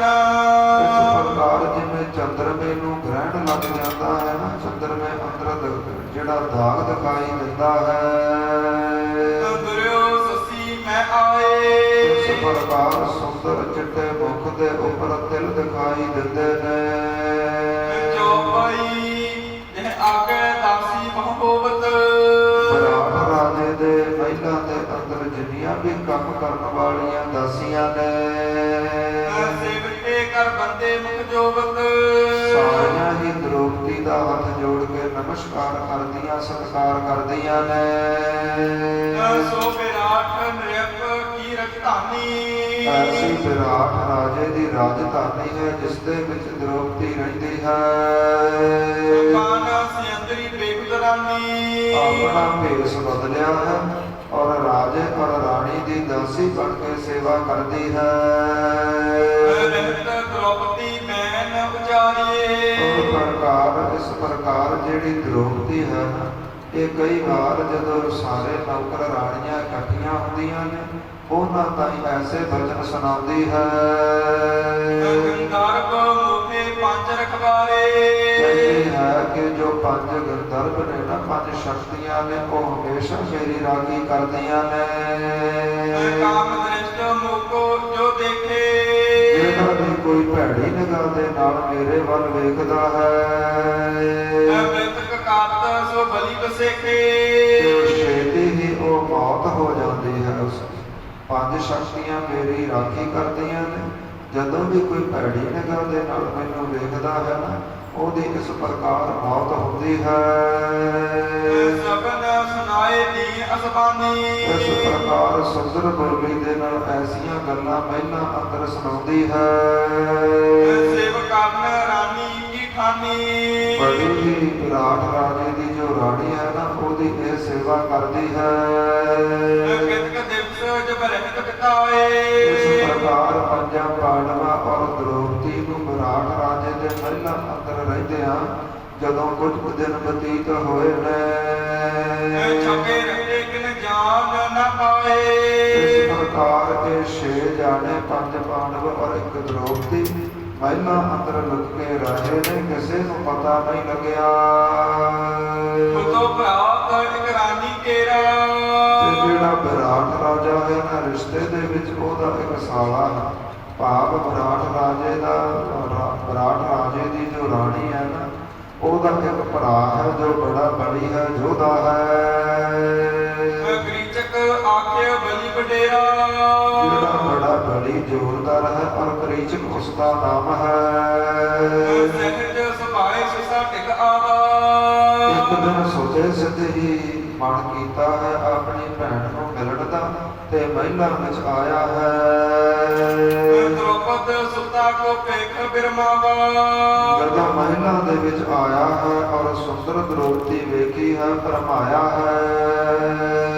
10 ਸਹਸਰ ਕਾਜ ਫਲ ਜਿਸਮਾਹੀ। ਐਸਾ ਬਲੀ ਯੋਧਾ ਹੈ, ਜਾਣੋ 10 ਹਾਥੀਆਂ ਦਾ ਜ਼ੋਰ ਉਸ ਇਕੱਲੇ ਵਿੱਚ ਹੋਵੇ। ਪ੍ਰਭਤਾ ਮਤ ਦੇ ਸੁਧ ਬਦਨਾਹੀ। ਇਸ ਪ੍ਰਕਾਰ ਬੜੀ ਪ੍ਰਭਤਾ ਹੈ, ਯੋਧਿਆਂ ਦੇ ਵਿੱਚ ਬੜਾ ਮਹਾਨ ਯੋਧਾ ਹੈ। ਲੱਗੇ ਬਿਲੋਚਨ ਜਬ ਰਤਨਾਰੇ। ਜਦੋਂ ਆਪਣੀਆਂ ਅੱਖਾਂ ਦੇ ਨਾਲ ਸੁੰਦਰ ਸਰੂਪ ਦ੍ਰੋਪਦੀ ਦਾ ਤੱਕਿਆ ਹੈ, ਮਨੋਂ ਸੁਭਾਗ ਕਿਨ ਬਾਣ ਪ੍ਰਹਾਰੇ। ਇਸ ਪ੍ਰਕਾਰ ਮਾਨੋ ਕੇ ਵਿਕਾਰਾਂ ਦੇ ਤੀਰ ਹਿਰਦੇ ਅੰਦਰ ਖੁੱਬੇ ਨੇ। ਮਗਨ ਉਦਤ ਹਵੇਂ ਮਗਨ ਅਧੀਰੂ। ਇਸ ਪ੍ਰਕਾਰ ਵਿਕਾਰਾਂ ਦੇ ਅੰਦਰ ਮਸਤ ਹੋਇਆ ਹੈ, ਔਰ ਸਾਰੇ ਜਿਹੜੀ ਮਰਿਆਦਾ ਭੁੱਲਿਆ ਹੈ। ਪਹੁੰਚੇ ਕਿਉਂ ਵਿਵੇਕ ਜੋ ਤੀਰੂ। ਕਵੀ ਜੀ ਕਹਿੰਦੇ ਇਸ ਪ੍ਰਕਾਰ ਜਿਹੜੇ ਲੋਕ ਚੰਗੀ ਮਰਿਆਦਾ ਸ਼ੁਭ ਗੁਣਾਂ ਦੇ ਧਾਰਨੀ ਨਹੀਂ ਹੁੰਦੇ ਨੇ, ਉਹ ਜਦੋਂ ਵਿਕਾਰਾਂ ਰੂਪੀ ਨਦੀ ਦੇ ਵਿੱਚ ਡਿੱਗਦੇ ਨੇ, ਫਿਰ ਉਹਨਾਂ ਨੂੰ ਕਿਨਾਰਾ ਦਿਖਾਈ ਨਹੀਂ ਦਿੰਦਾ। ਬੜੇ ਗੁਲਤਾਨ ਹੋ ਜਾਂਦੇ ਨੇ, ਭਰਮ ਜਾਂਦੇ ਨੇ, ਘੁੰਮਰ ਘੇਰੀਆਂ ਵਿੱਚ ਫਸ ਜਾਂਦੇ ਨੇ। ਜਿਹੜਿਆਂ ਲੋਕਾਂ ਕੋਲ ਸ਼ੁਭ ਵਿਚਾਰ, ਚੰਗਾ ਗੁਰੂ ਔਰ ਗੁਰੂ ਦੀ ਮਰਿਆਦਾ ਨਹੀਂ ਅਪਣਾਈ ਹੁੰਦੀ ਨਾ, ਉਹ ਐਸੀ ਵਿਕਾਰਾਂ ਦੀ ਨਦੀ ਅੰਦਰ ਡੁੱਬਦੇ ਨੇ, ਉਹਨਾਂ ਨੂੰ ਕਿਨਾਰਾ ਪ੍ਰਾਪਤ ਨਹੀਂ ਹੁੰਦਾ। ਘਾਇਲ ਜਿਉਂ ਤਹ ਛੇਨੈ ਤਰਫਾਵਾ। ਇਸ ਪ੍ਰਕਾਰ ਜਿਵੇਂ ਜੰਗ ਦੇ ਮੈਦਾਨ ਦੇ ਅੰਦਰ ਸ਼ਾਸਤਰਾਂ ਦੇ ਫੱਟ ਲੱਗਦੇ, ਸਰੀਰ ਨੂੰ ਗੋਲੀਆਂ ਵੱਜਦੀਆਂ, ਯੋਧੇ ਤੜਫਦੇ ਨੇ। ਕਾਮਾ ਦਰ ਹੋਵੇ ਬਚਨ ਅਲਾਵਾ। ਇਸ ਪ੍ਰਕਾਰ ਜਿਹੜਾ ਇਹ ਕਰੀਚਕ ਯੋਧਾ ਹੈ ਨਾ, ਇਹ ਵਿਸ਼ੇ ਵਿਕਾਰਾਂ ਦੇ ਵਸ ਹੋ ਕੇ ਤੜਫਦਾ ਹੈ, ਔਰ ਦ੍ਰੋਪਦੀ ਨੂੰ ਵੇਖ ਕੇ ਬੋਲਿਆ ਹੈ, ਹੇ ਦਾਸੀ ਤੂੰ ਲਾਗਤ ਪਿਆਰੀ। ਹੇ ਦਾਸੀ ਤੂੰ ਮੈਨੂੰ ਬੜੀ ਚੰਗੀ ਲੱਗੀ ਏ। ਮੇਰੇ ਕੋ ਆਨਮਰ ਅੰਗ ਸੰਗਾਰੀ। ਇਸ ਪ੍ਰਕਾਰ ਮੈਂ ਕੁਝ ਪਲ ਬੈਠ ਕੇ ਗੱਲਾਂ ਕਰਨੀਆਂ, ਸੁਮੇਲ ਕਰਨਾ ਹੈ। ਬਦਨ ਬਲੋਕੇ ਮਨ ਵਿਸਾਲਾ। ਐਸਾ ਤੇਰਾ ਸੁੰਦਰ ਸਰੂਪ ਵੇਖਿਆ, ਵੇਖਦਾ ਹੀ ਰਿਹਾ ਹਾਂ। ਜਾਗਿਓ ਹਿਰਦੇ ਖੇਲ ਕਰਬਾਲਾ। ਤੇ ਹਿਰਦੇ ਅੰਦਰ ਜਿਹੜੇ ਕਈ ਸਾਲਾਂ ਦੇ ਵਿਕਾਰ ਲੁਕੇ ਜਾਗ ਪਏ ਨੇ। ਤੁਮਰਾ ਦ੍ਰੋਪਦ ਸੁਤਾ ਸੁਨ ਕਹਿਤ ਇਸ ਵੀ ਪ੍ਰਕਾਰ ਕਰੀਚਕ ਯੋਧੇ ਦੇ ਬਚਨ ਸੁਣ ਕਰਕੇ ਦ੍ਰੋਪਦੀ ਬੋਲੀ ਹੈ। ਗੰਧਾਰਬ ਮਮ ਰਖਵਾਰ ਕਹਿਣ ਲੱਗੀ ਹੈ, ਯੋਧਿਆ ਵੇਖ ਮੇਰੇ 5 ਸ਼ਕਤੀਆਂ ਰਖਵਾਲੇ ਨੇ। ਕਾਮ ਦ੍ਰਿਸ਼ਟ ਜੇ ਦੇਖਹੀ ਜਦੋਂ ਕੋਈ ਮਰਦ ਮੈਨੂੰ ਭੈੜੀ ਨਿਗਾਹ ਨਾਲ ਵੇਖਦਾ ਹੈ ਕਰਕੇ ਸੇ ਤੁਰ ਸੰਘਾਰ ਤੇ ਪਲ ਦੇ ਵਿੱਚ ਉਸ ਦੀ ਮੌਤ ਹੁੰਦੀ ਹੈ। ਚੌਪਈ ਮਦਨਕ ਮਾਤ ਹੋਏ ਕਛੂ ਨ ਮਾਨਾ ਪਰ ਸਤਿਗੁਰੂ ਜੀ ਕਹਿੰਦੇ ਜਿਹੜੇ ਵਿਕਾਰਾਂ ਦੇ ਅੰਦਰ ਮਸਤ ਹੋ ਜਾਂਦੇ ਨੇ ਦੌਰਿਓ ਗਹਿਣਾ ਪਾਨ ਮਹਿਪਾਨਾ ਉਹ ਕਿਸੇ ਦੇ ਸਮਝਾਇਆ ਸਮਝਦੇ ਨਹੀਂ, ਉਹਨਾਂ ਨੂੰ ਕਿਸੇ ਤੇ ਰਹਿਮ ਨਹੀਂ ਆਉਂਦਾ। ਜਦੋਂ ਸੰਗਤ ਜੀ ਵਿਕਾਰ ਜਾਗਦੇ ਨੇ ਨਾ ਤੇ ਫਿਰ ਛੋਟੀਆਂ ਛੋਟੀਆਂ ਬੱਚੀਆਂ ਦੇ ਨਾਲ ਜਿਹੜੀਆਂ ਅਜੇ ਕੁਝ ਕੁ ਮਹੀਨਿਆਂ ਦੀਆਂ ਹੁੰਦੀਆਂ ਨੇ ਨਾ, ਉਹਨਾਂ ਨਾਲ ਵੀ ਬਲਾਤਕਾਰ ਹੋ ਜਾਂਦੇ ਨੇ। ਜਦੋਂ ਵਿਕਾਰ ਜਾਗਦੇ ਨੇ ਨਾ ਤੇ ਜਿਹੜੇ ਭੈਣਾਂ ਵਰਗੇ ਮਾਮਾ ਵਰਗੇ ਪਵਿੱਤਰ ਰਿਸ਼ਤੇ ਨੇ ਇਹ ਵੀ ਕਲੰਕ ਲੱਗ ਜਾਂਦੇ ਨੇ, ਇਹ ਵੀ ਮਲੀਨ ਹੋ ਜਾਂਦੇ ਨੇ। ਐਸੇ ਇਹ ਵਿਕਾਰ ਨੇ। ਸਤਿਗੁਰੂ ਜੀ ਕਹਿੰਦੇ ਕਰੀਚਕ ਯੋਧਾ ਹੈ, ਬੜੀ ਸੋਭਾ ਹੈ, ਯੋਧਿਆਂ ਵਿੱਚ ਜਾਣਿਆ ਪਹਿਚਾਣਿਆ ਹੈ। ਸੁੰਦਰ ਸਰੂਪ ਦ੍ਰੋਪਦੀ ਦਾ ਵੇਖਿਆ, ਵਿਕਾਰਾਂ ਦੇ ਅਧੀਨ ਹੋਇਆ, ਉਸ ਦਾ ਹੱਥ ਪਕੜਨ ਲਈ ਦੌੜਿਆ ਹੈ। ਕਰੇ ਤਰਾਸ ਧਾਈ ਸਸ ਜੈਸੇ ਇਸ ਪ੍ਰਕਾਰ ਜਿਵੇਂ ਸੰਗਤ ਜੀ ਚੰਦਰਮੇ ਨੂੰ ਗ੍ਰਹਿਣ ਲੱਗਣ ਵਾਸਤੇ ਰਾਹੂ ਕੇਤੂ ਦੌੜਦੇ ਨੇ, ਚੰਦਰਮਾ ਤਾਂ ਆਪਣੀ ਜਗ੍ਹਾ ਤੇ ਹੁੰਦਾ ਹੈ, ਇਹ ਗ੍ਰਹਿਣ ਚੱਲ ਕੇ ਆਉਂਦੇ ਨੇ ਉਸ ਨੂੰ ਲੱਗਣ ਵਾਸਤੇ। ਏਦਾਂ ਜਿਹੜੀ ਦ੍ਰੋਪਦੀ ਦਾ ਸਰੂਪ ਚੰਦਰਮੇ ਵਾਂਗ ਸੋਹਣਾ ਹੈ, ਔਰ ਜਿਹੜਾ ਇਹ ਕਰੀਚਕ ਯੋਧਾ ਹੈ ਕਿ ਰਾਹੂ ਵਾਂਗ ਦੌੜਿਆ ਹੈ। ਰਾਹੋ ਭੀਤ ਬਾਸਵ ਟਿਕ ਤੈਸੇ ਜਿਵੇਂ ਰਾਹੂ ਜਾ ਕਰਕੇ ਚੰਦਰਮੇ ਦੇ ਨੇੜ ਵਸ ਜਾਂਦਾ ਹੈ ਨਾ, ਏਦਾਂ ਦ੍ਰੋਪਦੀ ਦੇ ਨੇੜ ਵਸਣਾ ਚਾਹੁੰਦਾ ਹੈ। ਜਿਹ ਵਿਰਾਟ ਹੈ ਸਭਾ ਲਗਾਈ ਜਿੱਥੇ ਵਿਰਾਟ ਰਾਜੇ ਦੀ ਸਭਾ ਲੱਗੀ ਹੈ, ਸਾਰੇ ਸੰਤਰੀ ਮੰਤਰੀ ਬੈਠੇ ਸਲਾਹਾਂ ਕਰਦੇ ਨੇ। ਉੱਚ ਪੁਕਾਰਤ ਦੌਲਤ ਆਈ ਤੇ ਦ੍ਰੋਪਦੀ ਡਰ ਕੇ ਦੌੜੀ ਹੈ ਇਸ ਕਰੀਚਕ ਤੋਂ, ਔਰ ਮਹਿਲਾਂ ਦੇ ਅੰਦਰ ਜਿੱਥੇ ਦਰਬਾਰ ਲੱਗਿਆ ਉੱਚੀ ਉੱਚੀ ਰੌਲਾ ਪਾਉਂਦੀ ਪਹੁੰਚੀ ਹੈ। ਧਰਮਜ ਭੀਮ ਨੁਕਲ ਸਚਦੇਵਾ ਇਸ ਪ੍ਰਕਾਰ ਜਿਹੜੇ ਪੰਜੇ ਪਾਂਡਵ ਹਨ ਨਾ, ਇਸ ਦ੍ਰੋਪਦੀ ਦੇ ਪਤੀ ਉਹ ਵੀ ਉਸੇ ਦਰਬਾਰ ਵਿੱਚ ਬੈਠੇ ਨੇ। ਬੈਠੇ ਕਰਕੇ ਨਿਰਪਤ ਕੀ ਸੇਵਾ ਪੰਜੇ ਜਾਣੇ ਹੀ ਰਾਜੇ ਦੀ ਸੇਵਾ ਵਿੱਚ ਲੱਗੇ ਨੇ। ਦ੍ਰੋਪਦ ਸੁਤਾ ਚਿਤ ਹਵੈ ਅਤ ਆਰਤ ਇਸ ਪ੍ਰਕਾਰ ਬੜੀ ਦੁਖੀ ਹੋਈ ਦ੍ਰੋਪਦੀ ਮਹਿਲਾਂ ਅੰਦਰ ਪਹੁੰਚੀ ਹੈ। ਗਈ ਭੂਪ ਟੈਕ ਦੁਖਤ ਪੁਕਾਰਤ ਤੇ ਰਾਜੇ ਵਿਰਾਟ ਦੇ ਕੋਲ ਜਾ ਕਰਕੇ ਆਪਣੇ ਦੁੱਖ ਦਾ ਪ੍ਰਗਟਾਵਾ ਕੀਤਾ ਹੈ। ਸਭ ਲੋਕ ਅਵਲੋਕਿਤ ਲੋਚਨ ਤੇ ਜਦੋਂ ਜਾ ਕਰਕੇ ਇਸਨੇ ਰੌਲਾ ਪਾਇਆ ਹੈ ਨਾ, ਤੇ ਸਾਰੇ ਸੰਤਰੀ ਮੰਤਰੀ ਪੰਜੇ ਪਾਂਡਵ ਹੋਰ ਬੜੇ ਯੋਧੇ ਬੈਠੇ ਨੇ, ਸਾਰੇ ਇਸ ਹਾਲਤ ਨੂੰ ਵੇਖ ਰਹੇ ਨੇ। ਕਰ ਨਾ ਸਕਿਓ ਤਿਹ ਕੋ ਮੋਚਨ ਪਰ ਕੋਈ ਵੀ ਉੱਠ ਕੇ ਇਸ ਨੂੰ ਬਚਾ ਨਾ ਸਕਿਆ, ਕੋਈ ਵੀ ਉੱਠ ਕੇ ਇਸ ਦੀ ਰਾਖੀ ਨਾ ਕਰ ਸਕਿਆ। ਦੋਪਰਾ ਕ੍ਰੀਚਕ ਕਾਇਓ ਸੰਗ ਦੇਖ ਇਸ ਪ੍ਰਕਾਰ ਕੁਝ ਕੁ ਪਲਾਂ ਦੇ ਵਿੱਚ ਦੌੜਿਆ ਹੋਇਆ ਕਰੀਚਕ ਵੀ ਦਰਬਾਰ ਵਿੱਚ ਪਹੁੰਚਿਆ ਹੈ। ਕਕਰੀ ਸਭਾ ਮਝਾਰ ਸਾਰੀ ਸਭਾ ਦੇ ਵਿੱਚ ਆ ਕਰਕੇ ਦ੍ਰੋਪਦੀ ਦਾ ਹੱਥ ਪਕੜਿਆ ਹੈ। ਮਹਾਬਲੀ ਤਹ ਜਾਣ ਤੇ ਕੈ ਜਦੋਂ ਰਾਜੇ ਨੇ ਔਰ ਸਾਰਿਆਂ ਸੰਤਰੀਆਂ ਮੰਤਰੀਆਂ ਨੇ ਬੜਾ ਬੜੀ ਯੋਧਾ ਜਾਣ ਕੇ ਨਿਰਪਤ ਨਾ ਕੀਏ ਹਟਕਾਰ ਰਾਜਾ ਔਰ ਸੰਤਰੀ ਮੰਤਰੀ ਰੋਕ ਨਾ ਸਕੇ ਭੈੜੇ ਕਰਮ ਹੋਣ ਤੋਂ। ਸਾਰੇ ਹੀ ਡਰ ਕੇ ਆਪੋ ਆਪਣੇ ਥਾਵਾਂ ਤੇ ਬੈਠੇ ਨੇ। ਚੌਪਈ ਕੁੰਜਰ ਲਤਾ ਕਰਖ ਜਲੀਨੀ ਕਾਲੂ ਜੀ ਕਹਿੰਦੇ ਏਦਾਂ ਹੋਇਆ ਹੈ ਜਿਵੇਂ ਇੱਕ ਕੋਮਲ ਵੇਲ ਫੁੱਲਾਂ ਦੀ ਵੇਲ ਹੁੰਦੀ ਹੈ ਕਹਿ ਕੇ ਲਾਤ ਪ੍ਰਹਾਰਨ ਕੀਨੀ ਤੇ ਉਸ ਨੂੰ ਹਾਥੀ ਆਪਣੀ ਸੁੰਡ ਦੇ ਨਾਲ ਪਕੜ ਕੇ ਖਿੱਚ ਲਵੇ। ਏਦਾਂ ਇਹ ਹਾਥੀ ਦੀ ਨਿਆਈ ਹੈ ਜਿਹੜਾ ਕਰੀਚਕ ਹੈ, ਔਰ ਜਿਹੜੀ ਕਬਲ ਦੇ ਵਾਂਗ ਇੱਕ ਵੇਲ ਦੇ ਵਾਂਗ ਕੋਮਲ ਹੈ ਉਹ ਦ੍ਰੋਪਦੀ ਹੈ। ਕਹਿੰਦੇ ਪਕੜ ਕਰਕੇ ਦ੍ਰੋਪਦੀ ਦੀ ਬਾਂਹ ਇਸ ਕਰੀਚਕ ਨੇ ਉਸਦੇ ਲੱਤ ਮਾਰੀ ਹੈ। ਭੀਮਾ ਬਲੋਕ ਰਸ ਔਰ ਭਰਾ ਤੇ ਜਿਹੜਾ ਪੰਜਾਂ ਪਾਂਡਵਾਂ ਦੇ ਵਿੱਚੋਂ ਮਹਾਨ ਯੋਧਾ ਭੀਮ ਹੈ ਨਾ, ਜਦੋਂ ਉਸ ਨੇ ਆਪਣੇ ਘਰਵਾਲੀ ਦੀ ਨਰਾਦਰੀ ਵੇਖੀ ਹੈ, ਬੜਾ ਗੁੱਸੇ ਵਿੱਚ ਭਰਿਆ ਹੈ। ਆਨੰਦ ਬਲੋਚਨਾ ਆਨੰਦ ਕਰਾ ਆਪਣਾ ਮੁਖ ਔਰ ਅੱਖਾਂ ਗੁੱਸੇ ਅੰਦਰ ਲਾਲ ਬੱਤੀਆਂ ਕੀਤੀਆਂ ਨੇ। ਧਰਮਜ ਬਲਜਿਓ ਨੈਣਨ ਸੈਨਾ ਪਰ ਜੋ ਇਹਨਾਂ ਪਾਂਡਵਾਂ ਵਿੱਚੋਂ ਸਭ ਤੋਂ ਵੱਡਾ ਹੈ ਨਾ ਧਰਮਜ, ਜਿਸ ਨੂੰ ਯੁਧਿਸ਼ਠਰ ਕਿਹਾ ਜਾਂਦਾ ਹੈ, ਉਸਨੇ ਇਸ ਨੂੰ ਵਰਜਿਆ, ਅੱਖ ਦਾ ਇਸ਼ਾਰਾ ਕੀਤਾ ਹੈ ਭੀਮ ਨੂੰ ਕਿ ਉੱਠੀ ਨਾ। ਜੇਕਰ ਉੱਠ ਕੇ ਆਪਾਂ ਝਗੜਾ ਕੀਤਾ ਨਾ, ਆਪਾਂ ਪਹਿਚਾਣੇ ਜਾਵਾਂਗੇ। ਜੇ ਪਹਿਚਾਣੇ ਗਏ ਤੇ ਫਿਰ ਦੁਰਯੋਧਨ ਨੇ ਆਪਾਂ ਨੂੰ ਫਿਰ ਇਸ ਪ੍ਰਕਾਰ ਸਜ਼ਾ ਦੇ ਦੇਣੀ ਹੈ। ਅੱਖ ਦਾ ਇਸ਼ਾਰਾ ਕੀਤਾ ਹੈ, ਇਸ ਪ੍ਰਕਾਰ ਭੀਮ ਨੂੰ ਰੋਕਿਆ ਹੈ। ਪ੍ਰਗਟ ਹੋਣ ਡਰ ਬੋਲ ਨਾ ਬੈਨਾ ਇਸ ਪ੍ਰਕਾਰ ਕਿ ਸਾਡੀ ਹਾਲਤ ਬਿਆਨ ਨਾ ਹੋ ਜਾਵੇ ਕਿ ਅਸੀਂ ਪੰਜ ਪਾਂਡਵ ਹਾਂ, ਇਹਨਾਂ ਲੋਕਾਂ ਨੂੰ ਪਤਾ ਨਾ ਲੱਗ ਜਾਵੇ ਦਰਬਾਰ ਦੇ ਅੰਦਰ ਕੁਝ ਬੋਲਿਆ ਹੈ। ਅੱਖ ਦਾ ਇਸ਼ਾਰਾ ਕੀਤਾ ਹੈ। ਮਹਾਬਲੀ ਬੈਠੇ ਪਤਪਾਸੂ ਹੋਰ ਵੀ ਵੱਡੇ ਯੋਧੇ ਮਹਾਬਲੀ ਰਾਜੇ ਦੇ ਦਰਬਾਰ ਅੰਦਰ ਬਿਰਾਜੇ ਨੇ। ਤਹਿ ਤੇ ਕਹਿੰਦੇ ਚਲਾ ਆਵਾਸੂ ਪਰ ਕੋਈ ਰੋਕ ਨਾ ਸਕਿਆ ਦ੍ਰੋਪਦੀ ਨੂੰ ਪਕੜ ਕਰਕੇ, ਜਿਹੜਾ ਕਰੀਚਕ ਹੈ ਮਹਿਲਾਂ ਤੋਂ ਬਾਹਰ ਚੱਲਿਆ ਹੈ। ਰੋਏ ਪਾਂਡਵ ਮਿਲ ਕਥਾਈ ਸਤਿਗੁਰੂ ਜੀ ਕਹਿੰਦੇ ਇਹ ਵੀ ਪਾਂਡਵਾਂ ਦੇ ਰੋਣ ਦਾ ਕਾਰਨ ਬਣਿਆ ਹੈ। ਪਾਂਡਵ ਉਸ ਦਰਬਾਰ ਵਿੱਚ ਬੈਠੇ ਰੋਂਦੇ ਨੇ। ਮੋਨ ਹਾਰ ਰਹਿ ਟਲੇ ਕਲਾਈ ਸਤਿਗੁਰੂ ਜੀ ਕਹਿੰਦੇ ਜੀਵਨ ਅੰਦਰ ਜੋ ਹੋਣਾ ਹੈ ਨਾ, ਰੋਣ ਦਾ ਕਾਰਨ ਬਣਨਾ ਹੈ, ਉਹ ਹੋ ਕੇ ਰਹਿਣਾ ਹੈ।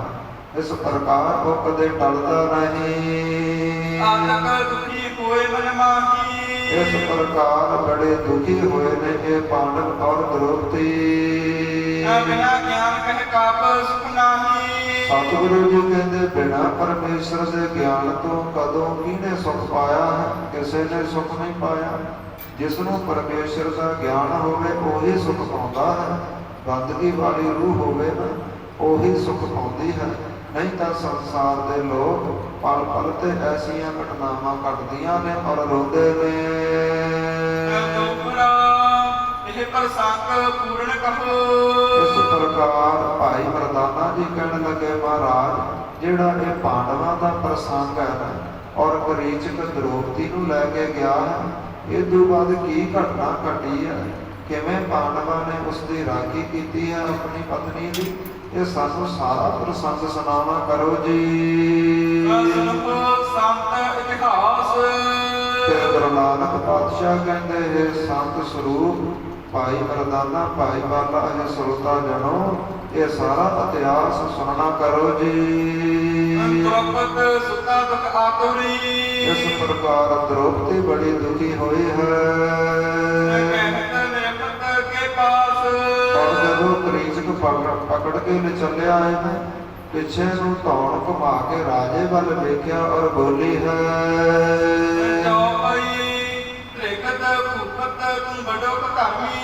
ਕਹਿਣ ਲੱਗੀ ਹੈ ਰਾਜਾ ਤੇਰੇ ਉੱਪਰ ਲਾਹਨਤ ਹੈ। ਤੂੰ ਇਸ ਦੇਸ਼ ਦਾ ਰਾਜਾ ਹੋਵੇਂ ਤੇ ਐਸਾ ਕੋ ਧਰਮੀ ਤੇਰੇ ਦਰਬਾਰ ਅੰਦਰ ਇੱਕ ਔਰਤ ਦੀ ਪੱਤ ਲੁੱਟੀ ਜਾਂਦੀ ਹੋਵੇ ਤੇ ਤੂੰ ਬੋਲ ਨਾ ਸਕੇ, ਤੇਰੇ ਐਸੇ ਰਾਜ ਨੂੰ ਲਾਹਨਤ ਹੈ। ਲੱਗੀ ਸਭਾ ਸਭ ਤੋਰ ਕੁਕਰਮੀ ਤੂੰ ਤਾਂ ਕੀ ਜਿਹੜੇ ਤੇਰੇ ਸਾਂਤਰੀ ਮੰਤਰੀ ਤੇਰੀ ਸਾਰੀ ਸਭਾ ਹੈ, ਇਸ ਪ੍ਰਕਾਰ ਇਹ ਖੋਟੀ ਨਜ਼ਰ ਆਈ। ਸਾਰਿਆਂ ਨੇ ਵੇਖਿਆ ਹੈ ਕੈਸਾ ਭੈੜਾ ਕਰਮ ਕਰੀਚਕ ਨੇ ਕਮਾਇਆ ਹੈ, ਮੇਰੇ ਲੱਤ ਮਾਰੀ ਹੈ, ਪੱਤ ਲੁੱਟਣੀ ਚਾਹੀ ਹੈ, ਪਰ ਤੇਰਿਆਂ ਯੋਧਿਆਂ ਵਿੱਚੋਂ ਇੱਕ ਵੀ ਬੋਲਿਆ ਨਾ। ਇਸ ਪ੍ਰਕਾਰ ਮੇਰੇ ਲੱਤ ਮਾਰੀ ਹੈ, ਐਸੀ ਭੈੜੀ ਮੱਤ ਇਸਨੇ ਕਮਾਈ ਹੈ। ਤੇਰੇ ਰਾਜ ਨੂੰ ਤੇਰੇ ਸੰਵਿਧਾਨ ਨੂੰ ਧਰੇਗਾ ਹੈ, ਲਾਹਨਤ ਹੈ, ਤੂੰ ਨਿਆਂ ਨਹੀਂ ਕਰਦਾ। ਜਿੰਨੇ ਵੀ ਸਭਾ ਦੇ ਅੰਦਰ ਆਪਣੇ ਆਪ ਨੂੰ ਯੋਧੇ ਅਖਵਾਉਂਦੇ ਸਾਰਿਆਂ ਨੂੰ ਲਾਹਨਤ ਹੈ। ਇਸ ਪ੍ਰਕਾਰ ਜਿਨ੍ਹਾਂ ਨੇ ਸਾਰਾ ਕੁਝ ਹੁੰਦਾ ਆਪਣੇ ਅੱਖੀਂ ਵੇਖਿਆ ਹੈ ਔਰ ਵੇਖ ਕਰਕੇ ਬਲ ਤੋਂ ਹੀਣੇ ਹੋਏ ਆਪਣੇ ਕੋਈ ਸ਼ਕਤੀ ਦਾ ਪ੍ਰਯੋਗ ਨਹੀਂ ਕੀਤਾ, ਸਾਰਿਆਂ ਨੂੰ ਲਾਹਨਤ ਹੈ।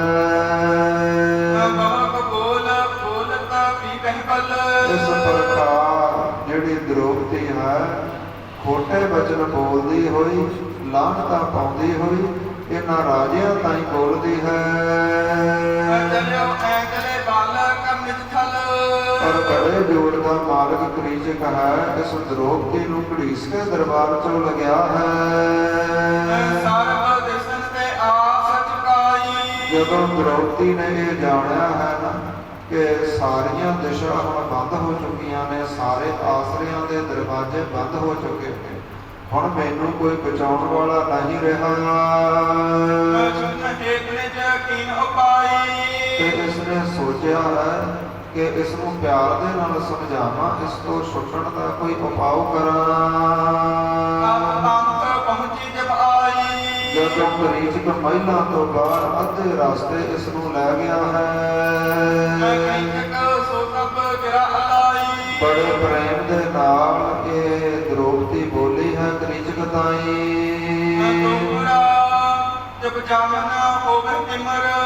ਕਹਿੰਦੀ ਵੇਖ ਕ੍ਰੀਚਕ ਤੂੰ ਯੋਧਿਆਂ ਦੇ ਵਿੱਚੋਂ ਇੱਕ ਮਹਾਨ ਯੋਧਾ, ਜੇਕਰ ਤੂੰ ਮੈਨੂੰ ਇਸ ਪ੍ਰਕਾਰ ਆਪਣੇ ਜ਼ੋਰ ਜਮਾਇਸ਼ ਨਾਲ ਲੈ ਜਾਵੇਗਾ, ਇਸ ਦੇ ਵਿੱਚ ਮੇਰੀ ਵੀ ਬੇਇੱਜ਼ਤੀ ਹੈ ਔਰ ਤੇਰੀ ਵੀ ਨਰਾਦਰੀ ਹੈ। ਤੇਰੀ ਨਰਾਦਰੀ ਮੇਰੇ ਤੋਂ ਜ਼ਿਆਦਾ ਹੈ ਕਿ ਇੱਕ ਮਹਾਨ ਯੋਧੇ ਨੇ ਇੱਕ ਔਰਤ ਉੱਪਰ ਆਪਣਾ ਜ਼ੋਰ ਜਮਾਇਸ਼ ਅਜਮਾਇਆ। ਇਸ ਲਈ ਤੂੰ ਮੇਰੀ ਗੱਲ ਸੁਣਨਾ ਕਰ। ਇਸ ਪ੍ਰਕਾਰ ਸਾਰੇ ਰਾਜਿਆਂ ਵਿੱਚੋਂ ਤੇਰੇ ਬਰਾਬਰ ਕੋਈ ਬਲੀ ਨਹੀਂ, ਯੋਧਾ ਨਹੀਂ। ਮੈਂ ਤੈਨੂੰ ਵੇਖ ਕੇ ਬੜੀ ਪ੍ਰਸੰਨ ਹੋਈ ਹਾਂ।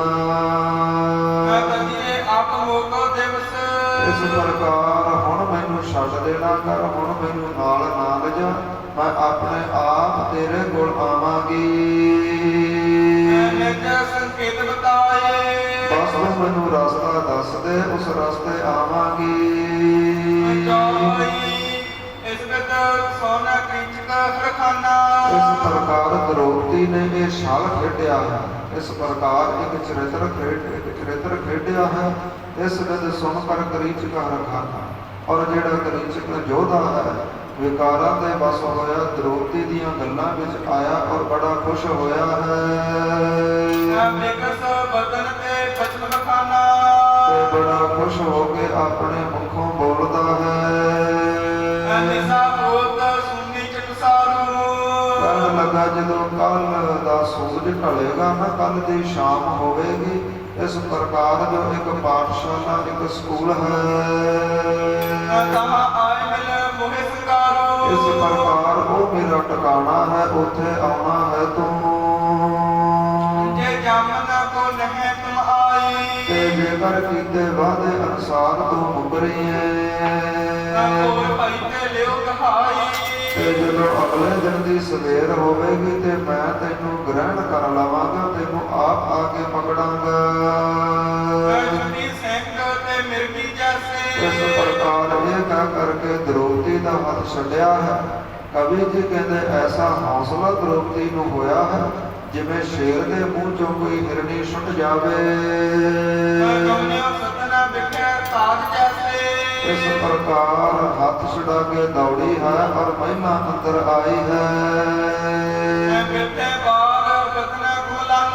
ਇਸ ਪ੍ਰਕਾਰ ਜਿਹੜਾ ਚਿਹਰਾ ਕੁਮਲਾ ਗਿਆ ਹੈ, ਸਿਰ ਦੇ ਵਾਲ ਖਿਲਰੇ ਨੇ।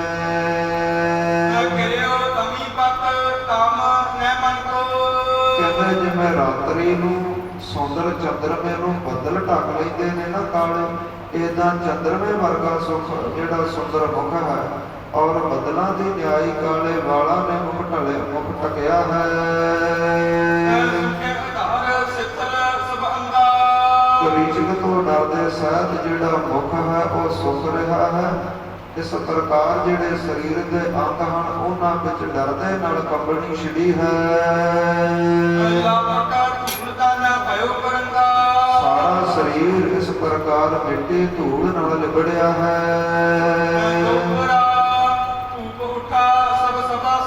ਇਸ ਪ੍ਰਕਾਰ ਦਿਨ ਢਲਿਆ ਹੈ ਉਹ, ਔਰ ਜਿਹੜਾ ਰਾਜਾ ਹੈ ਨਾ ਵਿਰਾਟ, ਉਸ ਨੇ ਆਪਣੀ ਜਿਹੜੀ ਸਭਾ ਸਮਾਪਤ ਕੀਤੀ ਹੈ। ਜਦੋਂ ਰਾਤਰੀ ਆਈ ਹੈ ਜੀ ਔਰ ਅਸੂਰ ਪਾਂਡਵ ਗਏ ਤੇ ਜਿਹੜੇ ਪਾਂਡਵ ਨੇ ਪੰਜੇ ਆਪਣੇ ਹਿਰਦਿਆਂ ਅੰਦਰ ਝੂਰਦੇ ਪਛਤਾਵਾ ਕਰਦੇ ਉੱਠੇ ਨੇ। ਜਿੱਥੇ ਜਿੱਥੇ ਉਹਨਾਂ ਦੇ ਆਸਣ ਲੱਗੇ ਨੇ ਸਾਰੇ ਆਪੋ ਆਪਣੇ ਆਸਣਾਂ ਤੇ ਬਿਰਾਜੇ ਨੇ।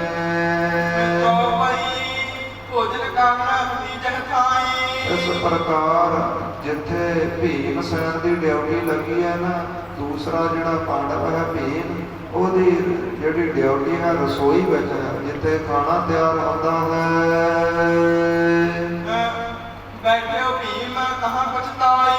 ਤੇ ਉਸ ਰਸੋਈ ਦੇ ਵਿੱਚ ਬੈਠਾ ਭੀਮ ਸਿਰ ਤੇ ਹੱਥ ਮਾਰਦਾ ਬੜਾ ਪਛਤਾਵਾ ਕਰਦਾ ਹੈ।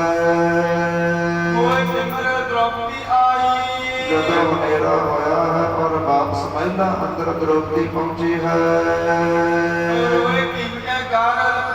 ਇਸ ਪ੍ਰਕਾਰ ਆਪਣੇ ਪਤੀ ਦੇ ਗਲ ਲੱਗ ਕੇ ਉੱਚੀ ਉੱਚੀ ਰੋਂਦੀ ਹੈ। ਜਿਵੇਂ ਕਿਸੇ ਰੁੱਖ ਨੂੰ ਕੋਈ ਵੇਲ ਚਿੰਬੜੀ ਹੋਵੇ ਨਾ, ਏਦਾਂ ਇਸ ਪ੍ਰਕਾਰ ਪਤੀ ਦੇ ਗਲ ਲੱਗੀ ਹੈ। ਤੇ ਜਿਹੜੇ ਮੁਖ ਦੇ ਉੱਪਰ ਮਿੱਟੀ ਦੇ ਦਾਗ ਲੱਗੇ ਨੇ, ਰੋ ਰੋ ਕੇ ਧੋ ਦਿੱਤੇ ਨੇ। ਮੁਖ ਤੋਂ ਕੋਈ ਵਚਨ ਕਿਹਾ ਨਹੀਂ ਜਾਂਦਾ। ਇਸ ਪ੍ਰਕਾਰ ਹਿਰਦਾ ਡਰ ਦੇ ਨਾਲ ਭਰਿਆ ਹੈ ਔਰ ਗਲਾ ਵੀ ਭਰਿਆ ਹੋਇਆ ਹੈ। ਬੜੇ ਧੀਰਜ ਹੌਸਲੇ ਨੂੰ ਰੱਖ ਕੇ ਆਪਣੇ ਪਤੀ ਭੀਮ ਤਾਈਂ ਬੇਨਤੀ ਕਰਦੀ ਹੈ। ਕਹਿੰਦੀ ਹੈ ਪਤੀ ਜੀ, ਇੱਕ ਔਰਤ ਦਾ ਇੱਕ ਪਤੀ ਹੋਵੇ ਨਾ, ਤੇ ਉਹ ਆਪਣੀ ਪਤੀ ਦੀ ਪਤਨੀ ਦੀ ਇੱਜ਼ਤ ਨਹੀਂ ਲੁੱਟਣ ਦਿੰਦਾ, ਮਰ ਜਾਂਦਾ ਹੈ, ਜੂਝ ਲੈਂਦਾ ਹੈ, ਲੜ ਪੈਂਦਾ ਹੈ। ਇਸ ਪ੍ਰਕਾਰ ਪਰ ਉਹ ਹੌਸਲਾ ਕਰਕੇ ਇੱਜ਼ਤ ਬਚਾਉਂਦਾ ਹੈ। ਤੇ ਤੁਸੀਂ ਤਾਂ ਮੇਰੇ ਪੰਜ ਪਤੀ ਹੋ।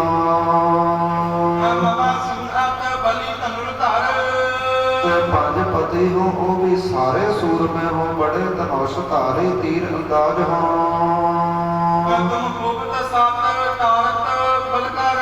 ਇਸ ਪ੍ਰਕਾਰ ਜੇ ਤੁਸੀਂ ਚਾਹੁੰਦੇ ਨਾ, ਤੁਸੀਂ ਰੋਕ ਸਕਦੇ ਸੀ, ਇੱਜ਼ਤ ਬਚਾ ਸਕਦੇ ਸੀ।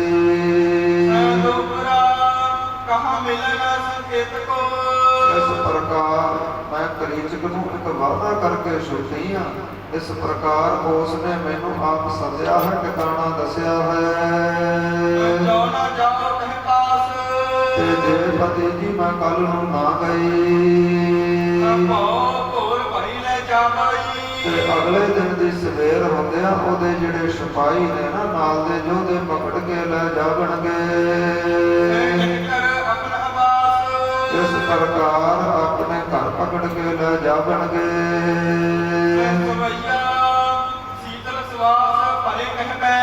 ਇਸ ਪ੍ਰਕਾਰ ਬਚਨ ਕਰਦੀ ਠੰਡੇ ਹੋ ਕੇ ਭਰਦੀ ਹੈ।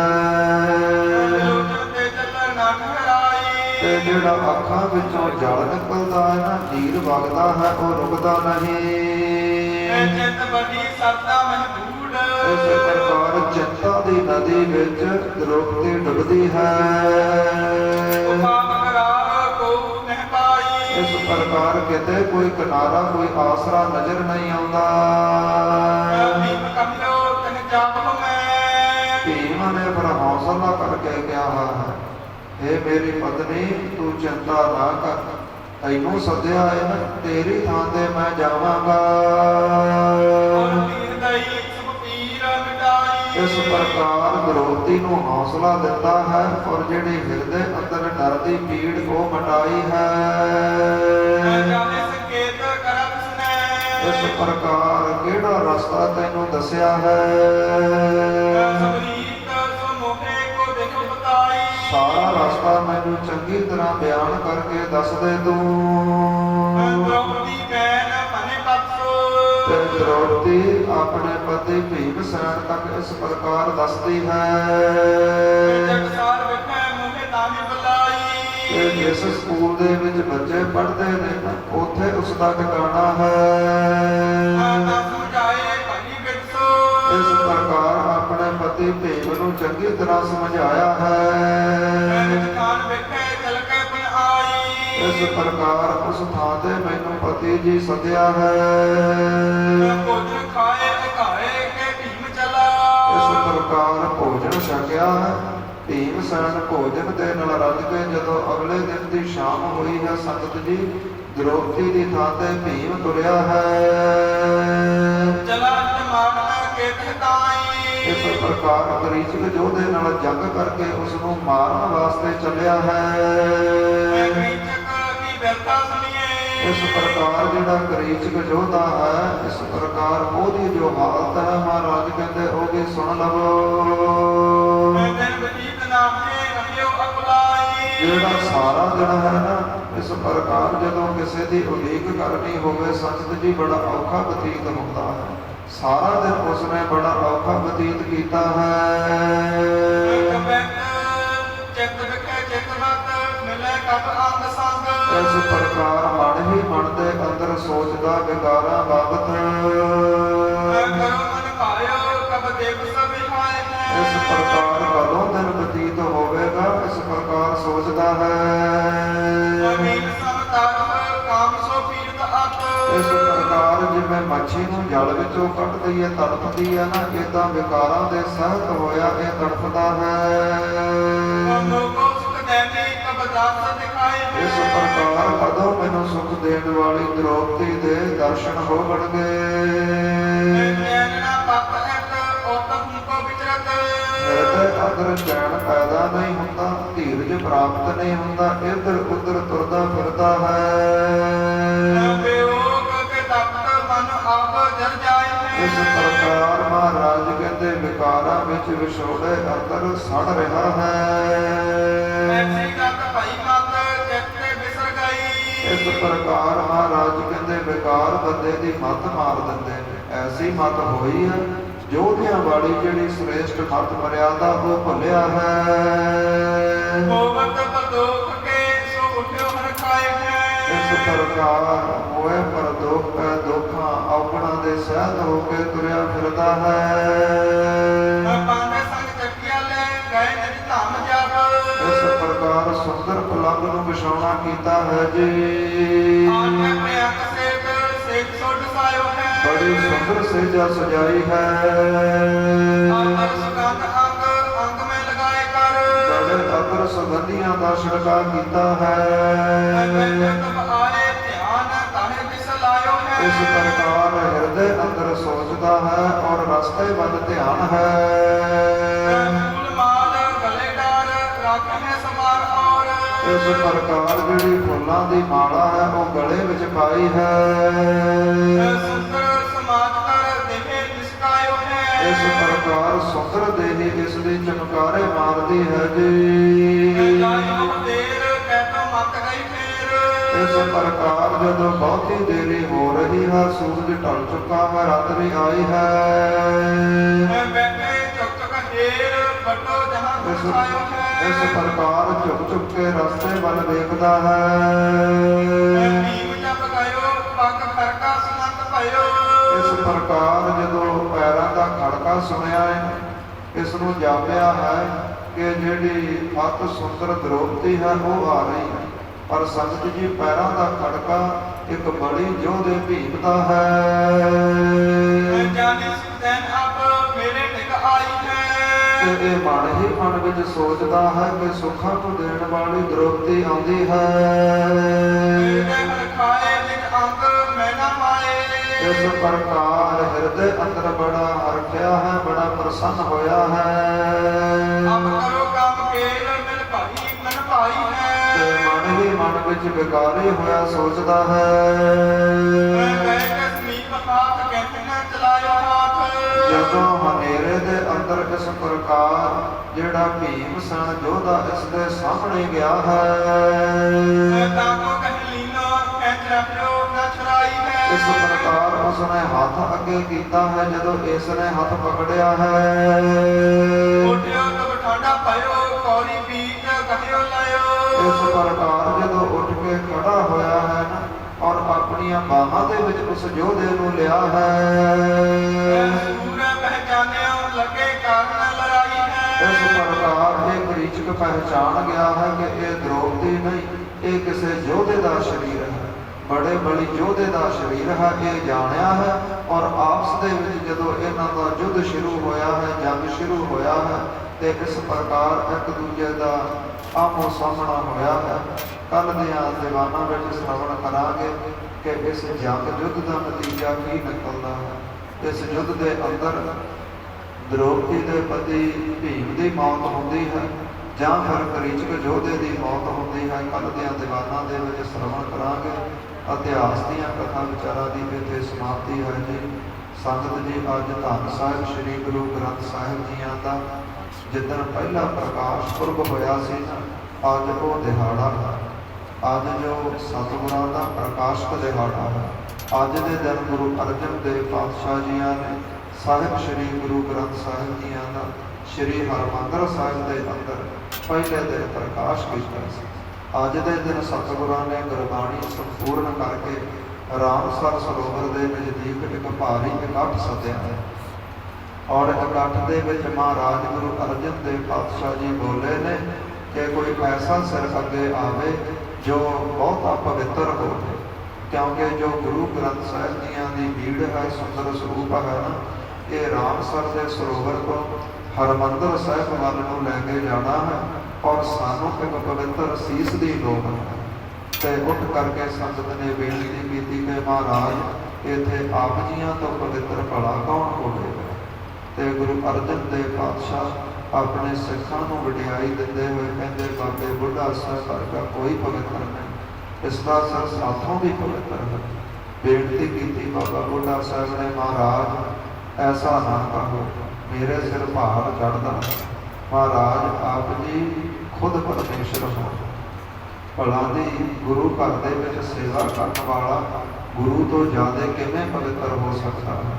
ਧੰਨ ਸਾਹਿਬ ਸ੍ਰੀ ਗੁਰੂ ਅਰਜਨ ਦੇਵ ਪਾਤਸ਼ਾਹ ਕਹਿਣ ਲੱਗੇ, ਬਾਬਾ ਬੁੱਢਾ ਜੀ, ਅਸੀਂ ਤਾਂ ਇਸ ਵਕਤ ਗੱਦੀ ਤੇ ਵਿਰਾਜਮਾਨ ਹਾਂ, ਪਰ ਜੋ ਸੇਵਾ ਗੁਰੂ ਘਰ ਅੰਦਰ ਤੁਸੀਂ ਨਿਭਾਈ ਹੈ ਨਾ, ਤੁਸੀਂ ਗੁਰੂ ਨਾਨਕ ਦੇਵ ਜੀਆਂ ਦੀ ਸੰਗਤ ਕੀਤੀ ਹੈ, ਤੁਸੀਂ ਗੁਰੂ ਅੰਗਦ ਦੇਵ ਜੀਆਂ ਦੀ ਸੰਗਤ ਕੀਤੀ, ਗੁਰੂ ਅਮਰਦਾਸ ਪਾਤਸ਼ਾਹ ਦੀ ਸੰਗਤ ਕੀਤੀ, ਗੁਰੂ ਰਾਮਦਾਸ ਪਾਤਸ਼ਾਹ ਦੀ ਸੰਗਤ ਕੀਤੀ ਹੈ। ਤੁਹਾਡਾ ਜੋ ਸਿਰ ਹੈ ਸਾਡੇ ਤੋਂ ਪਹਿਲਾਂ 4 ਪਾਤਸ਼ਾਹੀਆਂ ਦੇ ਚਰਨਾਂ ਦੀ ਛੋਹ ਲੈ ਚੁੱਕਾ ਹੈ। ਸਤਿਗੁਰਾਂ ਦੇ ਚਰਨਾਂ ਦੇ ਉੱਪਰ 4 ਪਾਤਸ਼ਾਹੀਆਂ ਦੇ ਚਰਨਾਂ ਉੱਪਰ ਝੁਕਿਆ ਹੈ। ਔਰ ਹੁਣ ਵੀ ਆਪ ਜੀ ਗੁਰੂ ਘਰ ਦੀ ਸੇਵਾ ਸਿਰ ਦੇ ਉੱਪਰ ਟੋਕਰੀਆਂ ਚੱਕ ਕੇ ਕਰਦੇ ਹੋ।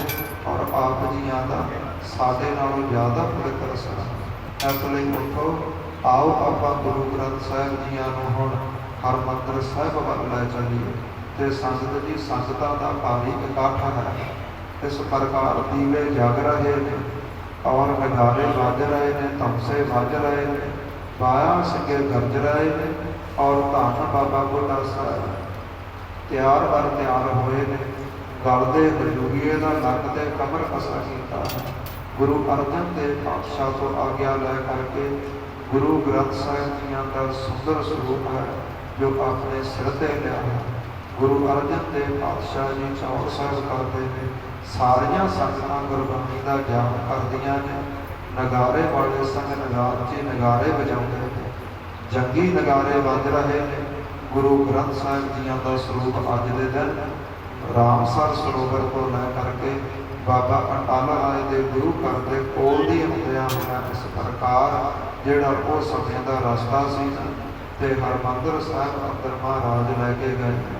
ਔਰ ਬਾਬਾ ਬੁੱਢਾ ਸਾਹਿਬ ਨੂੰ ਹੁਕਮ ਕੀਤਾ ਹੈ ਕਿ ਬਾਬਾ ਬੁੱਢਾ ਸਾਹਿਬ ਜੀ, ਆਪ ਜੀਆਂ ਦੀ ਜੋ ਰਸਨਾ ਹੈ ਨਾ, ਇਹ ਸਾਰਿਆਂ ਤੋਂ ਪਵਿੱਤਰ ਹੈ।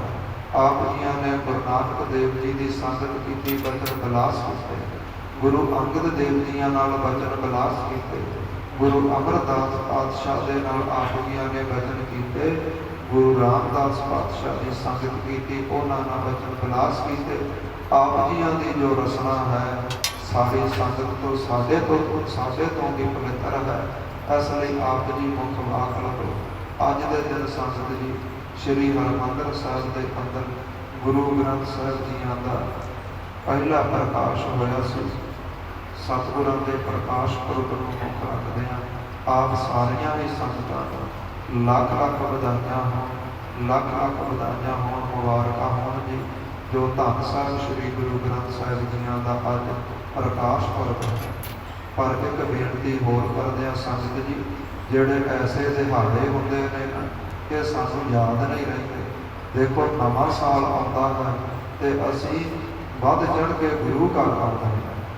ਸੰਗਤ ਜੀ ਨਵਾਂ ਸਾਲ ਕੋਈ ਤਿਉਹਾਰ ਨਹੀਂ, ਕੋਈ ਦਿਹਾੜਾ ਨਹੀਂ, ਉਹ ਸਾਡੀ ਹਿਸਟਰੀ ਦੇ ਵਿੱਚ ਨਹੀਂ ਹੈ। ਸਾਡੇ ਇਤਿਹਾਸ ਦੇ ਵਿੱਚ ਇੱਕ ਜਨਵਰੀ ਕੋਈ ਖਾਸ ਦਿਨ ਨਹੀਂ ਰੱਖਦੀ, ਪਰ ਅਸੀਂ ਐਸਿਆਂ ਰਿਵਾਜ਼ਾਂ ਦੇ ਅਧੀਨ ਹੋ ਚੁੱਕੇ ਹਾਂ ਅਤੇ ਨਵੇਂ ਸਾਲ ਵਾਲੇ ਦਿਨ ਅਸੀਂ ਕਿੰਨੇ ਮਠਿਆਈਆਂ ਦੇ ਡੱਬੇ ਚੜਾਉਣੇ ਆ, ਕੋਈ ਅੰਤ ਨਹੀਂ ਹੁੰਦਾ। ਨਵੇਂ ਸਾਲ ਵਾਲੇ ਦਿਨ ਕਿੰਨੀਆਂ ਦੇਗਾਂ ਹੁੰਦੀਆਂ ਨੇ, ਕੋਈ ਅੰਤ ਨਹੀਂ ਹੁੰਦਾ।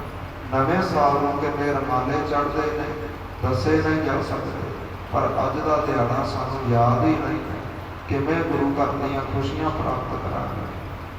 ਨਵੇਂ ਸਾਲ ਨੂੰ ਮਨਾ ਕੇ ਕੋਈ ਖੁਸ਼ੀ ਪ੍ਰਾਪਤ ਨਹੀਂ ਹੋਈ, ਗੁਰੂ ਦੀ ਸਿੱਖਿਆ, ਗੁਰੂ ਦੀ ਖੁਸ਼ੀ ਪ੍ਰਾਪਤ ਨਹੀਂ ਹੋਈ, ਗੁਰੂ ਘਰ ਦੀ ਵਡਿਆਈ ਪ੍ਰਾਪਤ ਨਹੀਂ ਹੋਣੀ। ਅਸੀਂ ਆਪਣੇ ਜਿਹੜੇ ਸਿੱਖ ਧਰਮ ਦੇ ਦਿਹਾੜੇ ਮਨਾਈਏ, ਸ਼ਹੀਦੀ ਦਿਹਾੜਾ ਆਵੇ, ਉਦਣ ਯੋਧਿਆਂ ਦੇ ਨਾਮ 'ਤੇ ਅਸੀਂ ਅਰਦਾਸਾਂ ਕਰਵਾਈਏ। ਜਿੱਦਣ ਕੋਈ ਗੁਰਪੁਰਬ ਆਵੇ, ਸਾਰੇ ਸੰਸਾਰ ਦੀ ਚੜ੍ਹਦੀ ਕਲਾ ਸਰਬੱਤ ਦੇ ਭਲੇ ਦੀਆਂ ਅਰਦਾਸਾਂ ਬੇਨਤੀਆਂ ਕਰਵਾਈਏ। ਇਸ ਪ੍ਰਕਾਰ ਅੱਜ ਸਾਹਿਬ ਸ਼੍ਰੀ ਗੁਰੂ ਗ੍ਰੰਥ ਸਾਹਿਬ ਜੀਆਂ ਦਾ ਪਹਿਲਾ ਪ੍ਰਕਾਸ਼ ਹੋਇਆ ਸੀ। ਅੱਜ ਤੋਂ ਬਾਅਦ ਗੁਰੂ ਅਰਜਨ ਦੇਵ ਪਾਤਸ਼ਾਹ ਪੀੜ੍ਹੇ ਸਾਹਿਬ ਦੇ ਥੱਲੇ ਚਾਦਰ ਵਿਛਾ ਕੇ ਸੌਣਾ ਸ਼ੁਰੂ ਕਰ ਦਿੰਦਾ ਸੀ। ਗੁਰੂ ਗ੍ਰੰਥ ਸਾਹਿਬ ਜੀਆਂ ਨੂੰ ਆਪਣੇ ਤੋਂ ਉੱਚੇ ਸਥਾਨ ਪੀੜ੍ਹਾ ਸਾਹਿਬ 'ਤੇ ਬਿਰਾਜਮਾਨ ਕਰਦੇ ਸਨ। ਆਪ ਮਹਾਰਾਜ ਥੱਲੇ ਚਾਦਰ ਵਿਛਾ ਕਰਕੇ ਸੌਂਦੇ ਸਨ। ਐਸੀਆਂ ਮਹਾਰਾਜ ਨੇ ਵਡਿਆਈਆਂ ਗੁਰੂ ਗ੍ਰੰਥ ਸਾਹਿਬ ਜੀ ਨੂੰ ਬਖਸ਼ੀਆਂ ਨੇ। ਅੱਜ ਇਹਨਾਂ ਦਾ ਪ੍ਰਕਾਸ਼ ਪੁਰਬ ਹੈ। ਆਪ ਜੀਆਂ ਨੂੰ ਵਧਾਈਆਂ ਹੋਣ। ਆਪ ਜੀ ਧੰਨ ਦਾ ਯੋਗ ਹੋ ਜੋ ਹਰ ਰੋਜ਼ ਗੁਰੂ ਘਰ ਦੇ ਵਿੱਚ ਆ ਕਰਕੇ ਗੁਰੂ ਗ੍ਰੰਥ ਸਾਹਿਬ ਜੀਆਂ ਦੇ ਦਰਸ਼ਨ ਕਰਦੇ ਹੋ, ਸਤ ਸੰਗਤ ਕਰਦੇ ਹੋ। ਇਹੀ ਮਨੁੱਖਾ ਜੀਵਨ ਦਾ ਅਸਲ ਲਾਹਾ ਹੈ। ਭਾਈ ਪ੍ਰਾਪਤ ਮਾਨਕ ਦੇਹੁਰੀਆ, ਗੋਬਿੰਦ ਮਿਲਣ ਕੀ ਇਹ ਤੇਰੀ ਬਰੀਆ। ਅਗਰ ਕਾਰ ਕਿਰਤ ਹੈ ਨਾਕਾਮ, ਮਿਲ ਸਾਧ ਸੰਗਤ ਭਜ ਕੇਵਲ ਨਾਮ। ਆਓ ਇੱਥੇ ਸਮਾਪਤੀ ਕਰਦੇ ਹਾਂ। ਹੋਈਆਂ ਭੁੱਲਾਂ ਚੁੱਕਾਂ ਦੀ ਖਿਮਾ ਬਖਸ਼ਣੀ। ਗੁਰੂ ਦਾ ਇਤਿਹਾਸ, ਗੁਰੂ ਦਾ ਸ਼ਬਦ ਆਪਣੇ ਹਿਰਦਿਆਂ ਵਿੱਚ ਵਸਾਉਣਾ, ਤਾਂ ਜੋ ਸਾਡਾ ਲੋਕ ਅਤੇ ਲੋਕ ਸਬਰ ਸਕੇ। ਆਓ ਆਨੰਦ ਸਾਹਿਬ ਦੀ ਗੁਰਬਾਣੀ ਦੇ ਨਾਲ ਜੁੜੀਏ, ਸਮਾਪਤੀ ਕਰੀਏ। ਸਤਿਨਾਮ ਸ਼੍ਰੀ ਵਾਹਿਗੁਰੂ ਸਾਹਿਬ ਜੀ। ਰਾਮਕਲੀ ਮਹੱਲਾ ਤੀਜਾ। ਆਨੰਦ ਇੱਕ ਓੰਕਾਰ ਸਤਿਗੁਰ ਪ੍ਰਸਾਦ। ਆਨੰਦ ਭਇਆ ਬਿਰਮਾਏ, ਸਤਿਗੁਰੂ ਮੈਂ ਪਾਇਆ। ਸਤਿਗੁਰ ਤਾ ਪਾਇਆ ਸਹਿਜ ਸਿੱਧੀ, ਮਨ ਵਜੀਆਂ ਵਧਾਈਆਂ। ਰਾਗ ਰਤਨ ਪਰਵਾਰ ਪੜਿਆ ਸ਼ਬਦ ਗਾਵਣ ਆਇਆ। ਸ਼ਬਦ ਤਾ ਗਾਵ ਹਰੀ ਤੇਰਾ, ਮਨ ਜਨੀ ਵਸਾਇਆ। ਤਾਹੈ ਨਾਨਕ ਆਨੰਦ ਹੋਆ ਸਤਿਗੁਰੂ ਮੈਂ ਪਾਇਆ।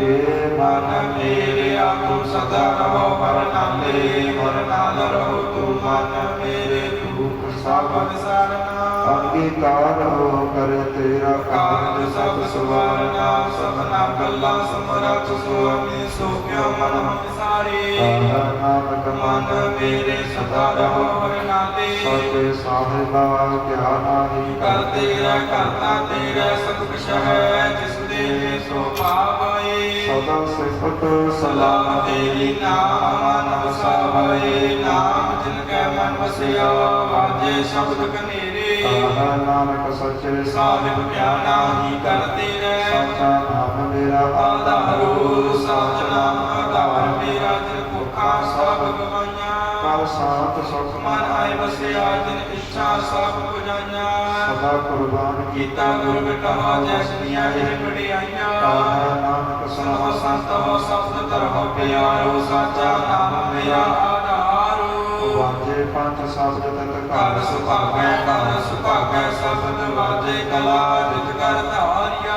ਪੰਜ ਦੂਤ ਉਦਵਾਸ ਕੀਤੇ ਕਾਲ ਕੰਟਕ ਮਾਰਿਆ। ਕਰਮ ਪਾਇਆ ਤੁਧ ਜਿਨ ਕੋ ਸੇ ਨਾਮ ਹਰ ਕੈ ਲਾਗੇ। ਤਾਹੈ ਨਾਨਕ ਤੈ ਸੁਖ ਹੋਆ ਤਿਤ ਕਰ ਅਨਹਦ ਵਾਜੇ। ਅੰਤ ਸਮਹੋ ਬੜ ਭਾਗੀ ਹੋ ਸਗਲ ਮਨੋਰਥ ਪੂਰੇ। ਪਾਣ ਬ੍ਰਹਮ ਪ੍ਰਭਾਇਆ ਉਤਰੇ ਸਗਲ ਵਿਸੂਰੇ। ਰੋਗ ਰੋਗ ਸੰਤਾਪ ਉਤਰੇ ਸੁਣੀ ਸੱਚੀ ਬਾਣੀ। ਸੰਤ ਸਾਜਨ ਭਏ ਭਏ ਸਾਸੇ ਪੂਰੇ ਗੁਰ ਤੇ ਜਾਣੀ। ਸੁਣ ਕਹਤੇ ਪੁਨੀਤ ਕਹਤੇ ਪਵਿੱਤ ਸਤਿਗੁਰ ਰਹਿਆ ਘਰ ਪੂਰੇ ਬਿਨ ਬੰਤ ਨਾਨਕ ਗੁਰ ਚਰਨ ਲਾਗੇ ਵਾਜੇ ਅਨਹਦ ਪੂਰੇ ਸਲੋਕ ਪਵਨ ਗੁਰੂ ਪਾਣੀ ਪਿਤਾ ਮਾਤਾ ਧਰਤ ਮਹਤ ਵਿਸਰਾਤ ਗੁਰਦਾਈ ਕਾਇਆ ਖੇਲੇ ਸਗਲ ਜਗਤ ਵਿਆਇਆ ਬੁਰਿਆਇਆ ਵਾਜੈ ਧਰਮ ਦੂਰ ਕਰਨੀ ਆਪੋ ਆਪਣੀ ਕੇ ਨੇੜੇ ਕੇ ਦੂਰ ਜਿਨੇ ਨਾਮ ਧਿਆਇਆ ਗਏ ਮਸਕਤ ਕਾਲ ਨਾਨਕ ਦੇ ਮੁਖ ਉਜਲੇ ਏਕੀ ਛੁੱਟੀ ਨਾਲ ਜਿਨੇ ਨਾਮ ਧਿਆਇਆ ਗਏ ਮਸਕਤ ਕਾਲ ਨਾਨਕ ਦੇ ਮੁਖ ਉਜਲੇ ਏਕੀ ਛੁੱਟੀ ਨਾਲ ਵਾਹਿਗੁਰੂ ਜੀ ਕਾ ਖਾਲਸਾ ਵਾਹਿਗੁਰੂ ਜੀ ਕੀ ਫਤਿਹ।